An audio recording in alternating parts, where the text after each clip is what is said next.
Hey now, everybody, it's Aaron. Welcome to this week's Market Minutes. If you are in the market for a new home, track the market to get a sense of the value of your own home, or just like looking at houses as much as we do, this is the show for you.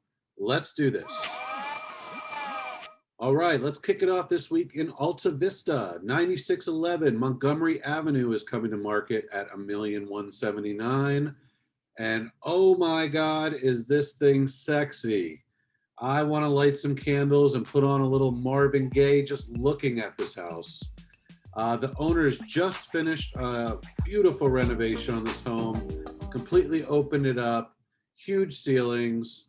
Love the trendy natural look wood floors. We're seeing that a lot. Look at the kitchen, totally high end, really sleek. Cabico modern cabinets. Kitchen appliances are a mix of Bosch, Thermador, Wolf. Love the dual sliders there out to the backyard. There are 3 bedrooms on the main level in this house and 2 really nicely done bathrooms. Upstairs, gorgeous master suite, another custom and really well-designed bath. Out back, you have this really unique covered porch, easily convertible to a screen porch if you wanted. Gardens and yard here are beautiful, nice space. Looks like a good flat play space as well. This is one of those unique houses. You just don't see them every day. I think that's going to bring up a lot of attention. And for that reason, I'm going to call this my hot deal of the week and suggest you check it out this weekend. I think it's a great buy. All right, heading north, I want to pop into Old Farm. 7001 Cabin Lane is getting ready for market. This isn't expected to come on until the 10th, but with so many people looking at Old Farm right now, I wanted to give you the down low on it. There aren't any pictures yet, but this is the largest model in Old Farm. I hear it's nicely renovated. Could mean a lot of things, but it sounds pretty good. I've seen this model redone. And it really is heads and tails above any other models in Old Farm. It's spacious, larger room sizes. Great location here, just a block from Farmland Elementary, a block to Tilden Woods Park. I have been working with multiple clients in Old Farm recently, and I know this is going to get a ton of attention when it goes live. Hard to say where the price is going to land without seeing these renovations. But it definitely would not surprise me to see this house end up over 1-1. All right, lastly, heading into Nomo, or north of Montrose, as we call it, 10 Harrowgate Court in sought-after Potomac Woods is coming to market this weekend at $875. You know we love Potomac Woods. We live in that area. Truly a slept-on corner of Potomac until it blew up recently. This is an expanded Dutch colonial. They bumped out the kitchen here. Check this out. They really created a fantastic space. I love the floor-to-ceiling windows in the breakfast area. Great island kitchen, really classic design. Totally feels like Martha Stewart could insider trade from this kitchen.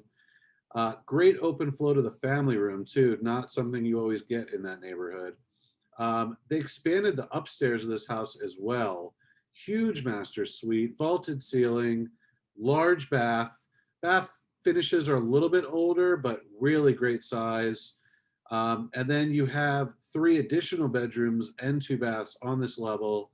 The original master suite being one of those with an ensuite bath, which is extremely rare for the neighborhood. They moved the laundry upstairs as well, always a bonus. A basement, nicely finished and open, plenty of space for activities. Crazy huge deck in the backyard, complete with a cabana, bottle service not included. Hard to tell how much yard space there is beyond the deck.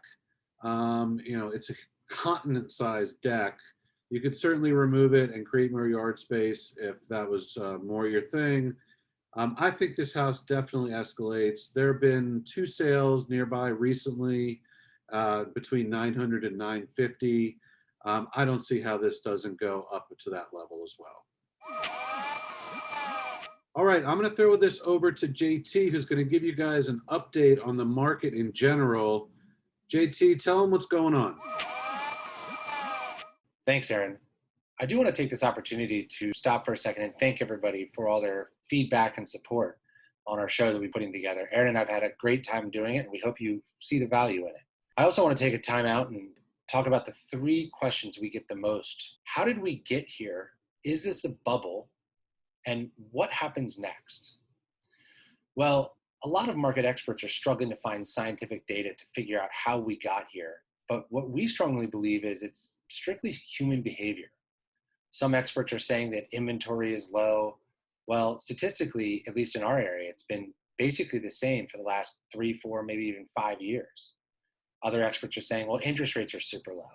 Well, they have dipped to about 3%, but they've been at 4 or below for about 5 years as well. To put it in perspective, if you take out $1 million loan at a 4% interest rate, it's only $400 more a month than taking out that same $1 million loan at a 3% interest rate.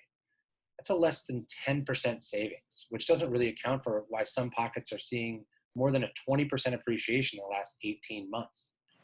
5,000 residents in the District of Columbia normally move out into the suburbs per year. And this past year, we saw 15,000 residents move to the suburbs. We think it's mainly because people didn't need to be close to their jobs. They were working from home. They were more acutely aware of their surroundings than ever before. They needed more space. They needed a home office. They didn't need to be near the restaurants that weren't opening, near the metro or anything like that. So they wanted to move out to the suburbs and grab some more space. The next question is this a bubble? Well, during the bubble of the Great Recession in 2009, you'll remember that it was really set up to fail. By all of the loans that were given in 2005, 2006, 2007. We jokingly say that anyone with a pulse that walked by a bank got a big sack of cash. Well, anyone that's taken out a loan or refinanced in the last 5 years knows that it's incredibly hard to get a loan these days. The vetting that the banks are doing is very much a deep dive. And that's completely different than it was when the bubble burst. The last question is, what happens next? Well, again, just like human behavior got us into this crazy market, we believe that human behavior is going to be the first thing that shifts. Buyers are going to start to believe that this is getting a little ridiculous. And I think that fatigue and frustration is going to start to set in. This market is very much week to week, and buyers are losing out in bidding wars, and they're getting knocked down and getting right back up and bidding on the next house next week. Unless you are working with someone that's really in the trenches, it's hard to track the market because you don't know the value of the house that you just lost out on until it records in 4 or 5 weeks later. And we've already been through 2 or 3 more cycles by then. Our clients have been having a lot of success in this market. Several of our buyers have gotten under contract before the house even hits the open market. We're coaching our sellers to strategically place themselves to be able to maximize value, which is really the key in this market. It's easy to put a sign in front and get people to put in an offer, but to really maximize value is a really nuanced, detailed skill. We'll continue to track this market on a week-to-week basis and give you guys as much information as possible. But if you need more, please don't hesitate to reach out. We'd love to help. That's all we've got for this week, Aaron. Back to you.